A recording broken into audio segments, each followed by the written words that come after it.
তো বন্ধুরা কেমন আছেন আপনারা সবাই? আশা করি সকলে ভালো আছেন। তো দেখুন সামনে আমাদের যে WBSSCর গ্রুপ সি এবং ডি এর নন টিচিং স্টাফের যে এক্সাম আছে আমরা সেটা নিয়ে ক্লাস করছিলাম। তো তার একটা গুরুত্বপূর্ণ টপিক হলো West Bengal art and culture. তো আমরা আজকে West Bengal art and culture থেকে গুরুত্বপূর্ণ 50টি প্রশ্ন, 50টি নয় অ্যাকচুয়ালি 50টির বেশি প্রশ্ন আমরা প্রশ্ন এবং উত্তরের মাধ্যমে আমরা ডিসকাস করে নেব। তো চলুন সরাসরি ক্লাসে ঢুকে যাওয়া যাক। তাহলে দেখুন প্রথম প্রশ্ন কি বলছে, ছৌ নৃত্য বিশেষভাবে কোন পৌরাণিক কাহিনী ফুটে ওঠে? এটা চৌ হয়ে গেছে, এটা ছৌ হবে। ছৌ নৃত্যে বিশেষভাবে কোন পৌরাণিক কাহিনী ফুটে ওঠে? তাহলে এটার সঠিক অ্যান্সার হয়ে যাবে রামায়ণ এবং মহাভারত। অপশান নাম্বার সিতে আমরা পাচ্ছি রামায়ণ এবং মহাভারত। বাউলদের প্রধান বাদ্যযন্ত্র কোনটি? এটা একতারা এবং দোতারা দুটোই হবে। তাহলে অপশান নাম্বার সি এবং ডি দুটোই এখানে সঠিক হয়ে যাচ্ছে। বাউলদের যারা বাউল গান করেন দেখবেন তাদের হাতে একটা বিশেষ রকমের যন্ত্র থাকে, নিচে একটা ঠোঙার মতো একটা জিনিস আর ওপরটা দুটো ধাতব দণ্ড দিয়ে ওটা জোড়া থাকে এবং মাঝে একটা তার বা দুটো তার থাকে। তাহলে একটা তার থাকলে হয়ে যাচ্ছে একতারা এবং দুটো তার থাকলে হয়ে যাচ্ছে দোতারা। তাহলে বাউলদের প্রধান বাদ্যযন্ত্র যদি বলা হয় তাহলে দোতারাও হতে পারে, আবার যদি অপশানে একতারা থাকে তাহলে একতারাও হতে পারে। যুদ্ধের সঙ্গে সম্পর্কিত একটি নৃত্য হলো ঢালি। তাহলে অপশান নাম্বার ডিতে আমরা পাচ্ছি ঢালি। এটা কিভাবে মনে রাখবেন? দেখুন যুদ্ধে দুটো অস্ত্র ব্যবহার করা হয়, একটা হচ্ছে ঢাল আর একটা হচ্ছে তরোয়াল। ঢাল এবং তরোয়াল। তাহলে এই ঢাল থেকে আমরা ঢালিটা মনে রাখতে পারি। তাহলে একটি যুদ্ধের সাথে সম্পর্কিত একটি নৃত্য হলো, মনে রাখবেন, ঢালি নৃত্য। কীর্তন কোন যুগের লোকসঙ্গীত? কীর্তন হচ্ছে মধ্যযুগের লোকসঙ্গীত। এটা কিভাবে রিলেট করবেন? যে মধ্যযুগের একজন ফেমাস ব্যক্তি শ্রী চৈতন্যদেব, উনি বৈষ্ণব ধর্মের প্রচারের সঙ্গে খুব জোর দিয়েছিলেন, বৈষ্ণব ধর্মের প্রচারক ছিলেন। তো উনি কিন্তু মধ্যযুগেরই মানুষ ছিলেন, 15 শতকের মানুষ।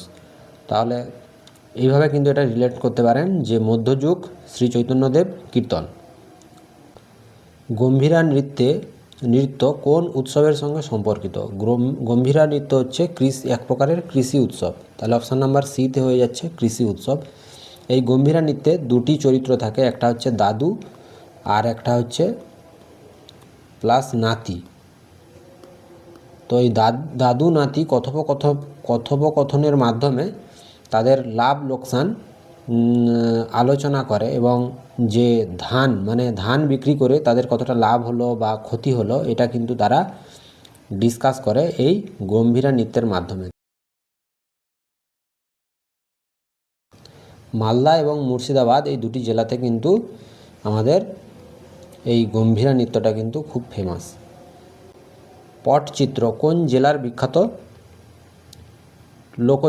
লোকশিল্প? পটচিত্র হচ্ছে পশ্চিম মেদিনীপুর জেলায় বিখ্যাত একটি লোকশিল্প। তাহলে যদি আমাদের এই পটচিত্রের বদলে পট্টচিত্র জিজ্ঞাসা করা হয় তাহলে কিন্তু সেটা উড়িষ্যা হয়ে যাবে।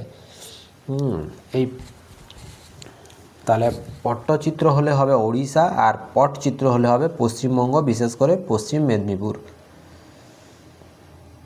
বাংলার কোন ধারা সঙ্গীত লোক সংস্কৃতির একটি গুরুত্বপূর্ণ অংশ? এটা সঠিক অ্যান্সার হয়ে যাবে বাউল গান। অপশান নাম্বার ডিতে আমরা পাচ্ছি বাউল গান। মুর্শিদাবাদের বিখ্যাত হস্তশিল্প কোনটি? মুর্শিদাবাদের বিখ্যাত হস্তশিল্প হচ্ছে শোলার কাজ।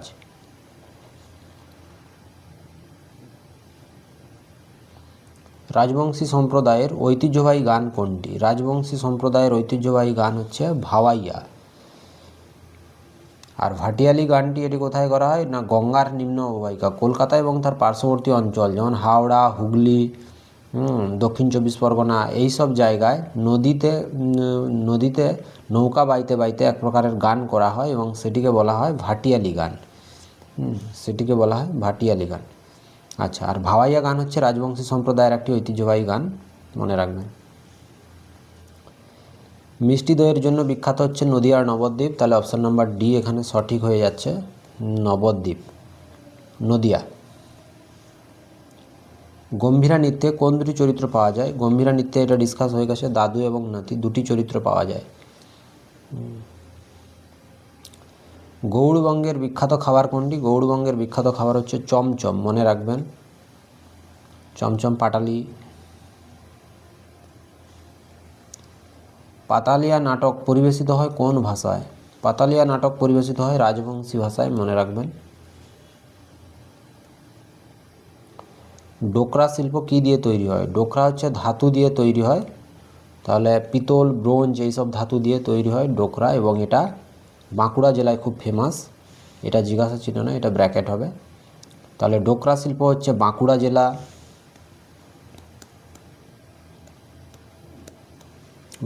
জেলা, এবং এটা হচ্ছে ধাতু দিয়ে তৈরি করা হয়। বিভিন্ন রকমের ছোট ছোট মূর্তি বিভিন্ন রকম মেলায় আপনারা দেখে থাকবেন, পিতলের বা ব্রোঞ্জের, মেটালের হয়, তো সেটা হচ্ছে ডোকরা শিল্প। ছোট ছোট হাতি, ঘোড়া এসবও থাকে। পশ্চিমবঙ্গের কোন শহর শাস্ত্রীয় সঙ্গীতের প্রাণবন্ত কেন্দ্র? এটা সঠিক অ্যান্সার হয়ে যাবে বিষ্ণুপুর। তাহলে অপশান নাম্বার সিতে হয়ে যাচ্ছে বিষ্ণুপুর। আচ্ছা, পরবর্তী প্রশ্ন, ঝুমুর কোন জেলার ঐতিহ্যবাহী লোকসঙ্গীত? ঝুমুর হচ্ছে পুরুলিয়া এবং ঝাড়গ্রাম জেলার ঐতিহ্যবাহী লোকসঙ্গীত, বা এটা জঙ্গলমহল যদি থাকে জঙ্গলমহলও হয়ে যাবে সঠিক অ্যান্সার। ঝুমুর আর টুসু, টুসুও হচ্ছে পুরুলিয়া এবং ঝাড়গ্রাম, ঝুমুর প্লাস টুসু, ঝুমুর টুসু। টুসু গানও পুরুলিয়া এবং ঝাড়গ্রামে খুব ফেমাস এবং জঙ্গলমহল এলাকায় খুব ফেমাস। গম্ভীরা কোন জেলার ঐতিহ্যবাহী লোকসঙ্গীত? গম্ভীরা হচ্ছে মালদা এবং মুর্শিদাবাদ জেলার ঐতিহ্যবাহী লোকসঙ্গীত গম্ভীরা, ডিসকাস করলাম। ভাদু নৃত্য কোন ঋতুতে পরিবেশিত হয়? ভাদু নৃত্য হচ্ছে বর্ষাকালে পরিবেশিত হয়। ভারতের দ্বিতীয় বৃহত্তম হিন্দু মেলা কোনটি? ভারতের দ্বিতীয় বৃহত্তম হিন্দু মেলা হচ্ছে গঙ্গাসাগর মেলা। প্রথম বৃহত্তম হিন্দু মেলা হচ্ছে কুম্ভ মেলা, এটা হচ্ছে ফার্স্ট। কুম্ভ মেলা এটা হচ্ছে ফার্স্ট, আর এইটা হচ্ছে সেকেন্ড। তাহলে আর এই কুম্ভ মেলাটা এটা হচ্ছে 2017 সালে ইউনেস্কো ইনটেনজিবল কালচারাল হেরিটেজের মর্যাদা পায়। এবং এটা এই স্বীকৃতিটা দেয় ইউনেস্কো, এবং আমাদের যে দুর্গাপূজা সেটা 2021 সালে কিন্তু এই স্বীকৃতিটা পেয়েছে। তাহলে ভারতের দ্বিতীয় বৃহত্তম হিন্দু মেলা হয়ে যাবে গঙ্গাসাগর মেলা। শীতলা দেবী পশ্চিমবঙ্গে কোন রোগের দেবী হিসেবে পূজিত হন? এটা মনে রাখবেন, শীতলা দেবী বসন্ত রোগের দেবী হিসেবে পূজিত হন। আগমনী গান কোন মাসে গাওয়া হয়? আগমনী গান দেখবেন মা দুর্গা যখন তার বাপের বাড়িতে আসবেন, এই গানটা কিন্তু তখন যেখানে সেখানে বাজতে থাকে। এটা আশ্বিন মাসে হয়, আগমনী গান আশ্বিন। এটা কীভাবে রিলেট করবেন? আ থেকে এইভাবে কিন্তু এটা রিলেট করা যাবে, আগমনী আশ্বিন। এটা হচ্ছে মা দুর্গাকে তার বাপের বাড়িতে স্বাগত জানানোর জন্য এই গানটি। জলপেশের মেলা কোথায় অনুষ্ঠিত হয়? জলপেশের মেলা হচ্ছে জলপাইগুড়িতে অনুষ্ঠিত হয়। এটাও রিলেট করবেন কিভাবে? জলপাইগুড়ি, এটা রিলেট করবেন কিভাবে না, জলপেশ, আর এটা হয়ে যাচ্ছে জলপাইগুড়ি, জলপেশ জলপাইগুড়ি। কীর্তন কোন ভাষার প্রভাবে বিকশিত হয়? কীর্তন হচ্ছে সংস্কৃত থেকে বিকশিত হয়, এটা মনে রাখবেন। কীর্তন হচ্ছে সংস্কৃত থেকে বিকশিত হয়েছে। খেয়াল গানের কোন ঘরানা পশ্চিমবঙ্গে জনপ্রিয়তা লাভ করেছিল? খেয়াল গানের বিষ্ণুপুর ঘরানা পশ্চিমবঙ্গে জনপ্রিয়তা পেয়েছিল। দেবী মনসার সম্মানে পশ্চিমবঙ্গে কোন উৎসব পালিত হয়? দেবী মনসার সম্মানে ঝাপান উৎসব পালিত হয়। ঝাপান উৎসব এটা হচ্ছে দেবী মনসার সাথে রিলেটেড, মানে এই উৎসবটি পালিত হয়, ঝাপান উৎসব। জয়দেবের কেঁদুলি মেলা কোন জেলায় অনুষ্ঠিত হয়? এটা বীরভূম জেলায় অনুষ্ঠিত হয়, খুবই গুরুত্বপূর্ণ একটা মেলা, এবং এই প্রশ্নটিও গুরুত্বপূর্ণ। জয়দেবের কেঁদুলি মেলা কোন জেলায় অনুষ্ঠিত হয়? এটা মকর সংক্রান্তির সময় এই মেলাটা হয়, এবং এটা অজয় নদীর তীরে হয়ে থাকে। জয়দেবের কেঁদুলি মেলা কোন নদীর তীরে অনুষ্ঠিত হয়? এটা অজয় নদীর তীরে অনুষ্ঠিত হয়। বঙ্গীয় সাহিত্য পরিষদ কবে প্রতিষ্ঠিত হয়? বঙ্গীয় সাহিত্য পরিষদ 1894 সালে প্রতিষ্ঠিত হয়, অপশান নাম্বার এ।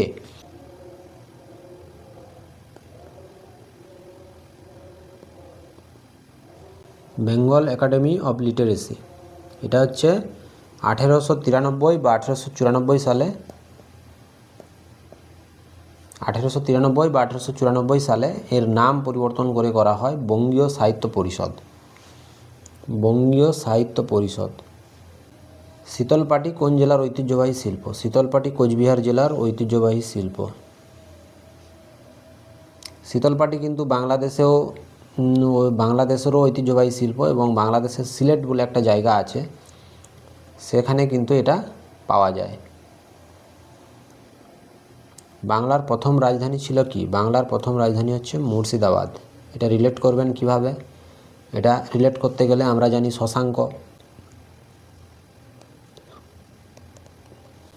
শশাঙ্কের রাজধানী আমরা জানি কর্ণ সুবর্ণ।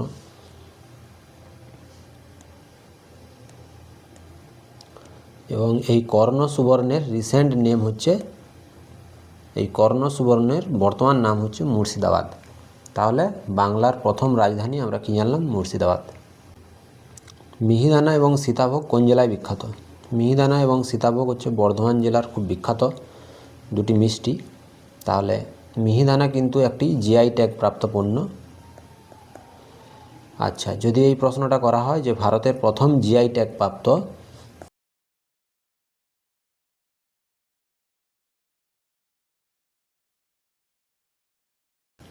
ফার্স্ট জিআই ট্যাগ হচ্ছে, যদি ভারতের প্রথম জিআই ট্যাগ প্রাপ্ত পণ্য জিজ্ঞাসা করা হয় তাহলে উত্তর হয়ে যাবে দার্জিলিংয়ের চা। বালুচরী শাড়ির জন্য কোন জেলা বিখ্যাত? বালুচরী শাড়ির জন্য বর্তমানে বিষ্ণুপুর জেলা খুব ফেমাস।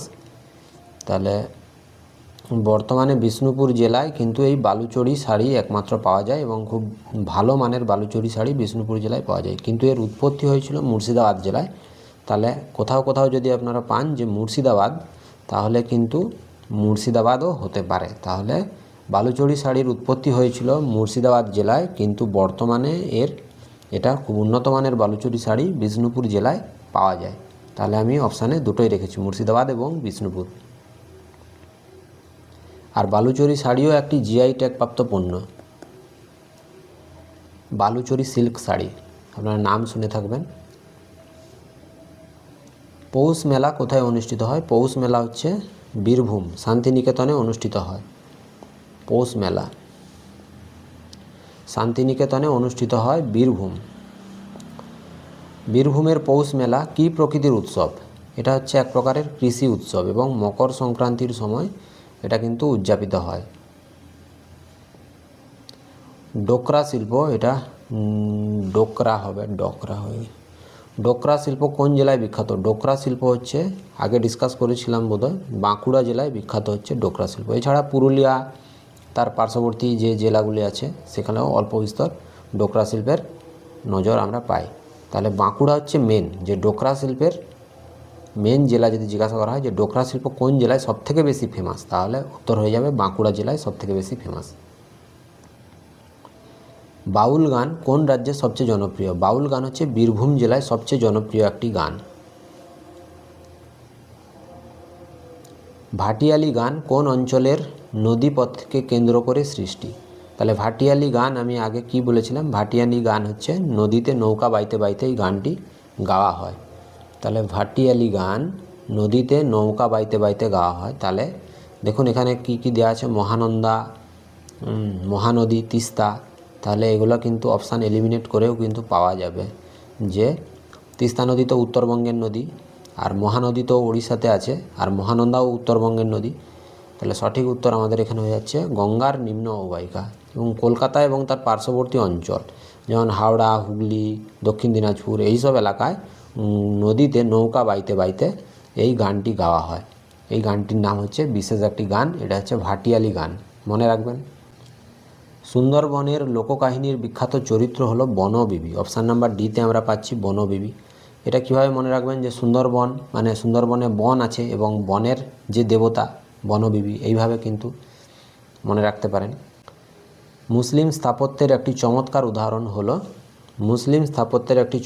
উদাহরণ হচ্ছে হুগলির ইমামবাড়া। Option number C. আপনারা কমেন্ট করে বলবেন এই হুগলির ইমামবাড়া কে নির্মাণ করেছিলেন? হুগলি জেলার কোন শহরটি ফরাসিদের উপনিবেশ ছিল? চন্দননগর হচ্ছে ফরাসিদের উপনিবেশ ছিল, এটা একদম মুখস্থ করে রাখবেন, ইম্পর্টেন্ট আছে, প্রশ্নটা আসে বারবার। তাহলে ফরাসিদের উপনিবেশ ছিল হচ্ছে চন্দননগর।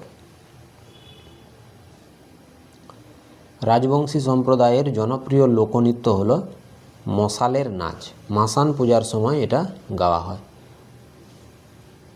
রাজবংশী সম্প্রদায়ের ঐতিহ্যবাহী আরেকটা গান আছে, সেটা হচ্ছে কি? ভাওয়াই। এই যে ভাওয়াই, এই যে অপশান নাম্বার, এটাও রাজবংশীদের ভাওয়াইটা। টপ্পা গানের বিখ্যাত বাঙালি গায়ক বাঙালি গায়ক হচ্ছে রামনিধি গুপ্তা। নিধু বাবু এনাকে বলা হয়, নিধু বাবু। টপ্পা গানের প্রখ্যাত বাঙালি গায়ক ও প্রবর্তক হলেন রামনিধি গুপ্ত। ভারত মাতা চিত্রটি এঁকেছেন অবনীন্দ্রনাথ ঠাকুর। খুবই ইম্পর্ট্যান্ট প্রশ্ন এবং খুব ভালো একটি প্রশ্ন, বারে বারে পরীক্ষায় আসে যে ভারত মাতা চিত্রটি এঁকেছেন অবনীন্দ্রনাথ ঠাকুর। পরবর্তী আরেকটা কোশ্চেন আছে, কালো ঘোড়ার চিত্রকর্মটি কার? কালো ঘোড়া হচ্ছে যামিনী রায়। তাহলে অপশান নাম্বার ডি হচ্ছে যামিনী। এই দুটি প্রশ্ন খুব ইম্পর্ট্যান্ট, বারবার পরীক্ষায় আসে। কালো ঘোড়া যামিনী রায়, ভারত মাতা হচ্ছে অবনীন্দ্রনাথ ঠাকুর। উত্তর ও দক্ষিণ চব্বিশ পরগনা জেলার জলাভূমি অঞ্চলে কোন দেবতা পূজা করা হয়? তাহলে এটা সঠিক উত্তর হয়ে যাচ্ছে পঞ্চানন্দ ঠাকুর। কোন সুরকার প্রথম বাংলা গানে ঠুমরি রীতি ব্যবহার করেছিলেন? এটার সঠিক অ্যান্সার হয়ে যাচ্ছে অতুল প্রসাদ সেন। সঠিক উত্তর হয়ে যাচ্ছে অতুল প্রসাদ সেন বাংলা গানে প্রথম ঠুমরি রীতি ব্যবহার করেছিলেন, অতুল প্রসাদ সেন। পশ্চিমবঙ্গে পর্তুগিজদের ধর্মীয় প্রভাবের নিদর্শন কোনটি? পর্তুগিজদের উপনিবেশ ছিল হচ্ছে ব্যান্ডেল চার্চ, হচ্ছে পর্তুগিজদের একটি নিদর্শন।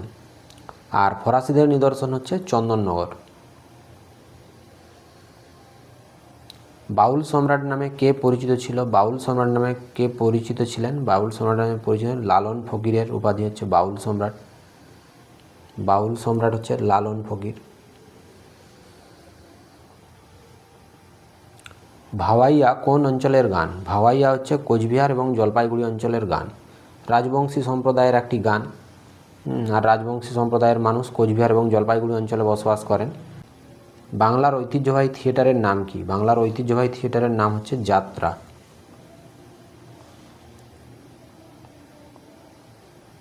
দক্ষিণেশ্বরের মন্দির কে নির্মাণ করেন? দক্ষিণেশ্বরের মন্দির নির্মাণ করেন রানী রাসমণি।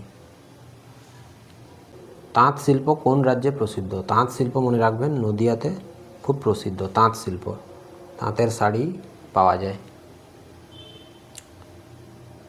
চণ্ডীমঙ্গল কাব্যের স্রষ্টাকে? চণ্ডীমঙ্গল কাব্যের স্রষ্টা হচ্ছে মুকুন্দরাম চক্রবর্তী। কবি কঙ্কন, এনার উপাধি হচ্ছে কবি কঙ্কন। মুকুন্দরাম চক্রবর্তীর উপাধি হচ্ছে কবি কঙ্কন। চণ্ডীমঙ্গল কাব্যের স্রষ্টা তিনি। বাংলা চিত্রকলার শান্তিনিকেতন শৈলী কার নেতৃত্বে বিকশিত হয়েছিল? শান্তিনিকেতন শৈলী বিকশিত হয় হচ্ছে নন্দলাল বসুর নেতৃত্বে। তাহলে আজকে এই পর্যন্ত ছিল। আমরা টোটাল 51টা নয়, আরও বেশি কোশ্চেন আলোচনা করে ফেলেছি। মাঝে 1-2 নাম্বারের ভুল হয়েছে। 53-54খানা কোশ্চেন আমরা করে ফেলেছি। তাহলে আজকে এই পর্যন্ত, দেখা হবে পরবর্তী কোনো এক ভিডিওতে পরবর্তী টপিকের সাথে। Thank you so much. যদি ভিডিওটি ভালো লাগে লাইক করবেন, যদি পারেন বন্ধুদের সাথে শেয়ার করবেন এবং সাবস্ক্রাইব করবেন। ধন্যবাদ।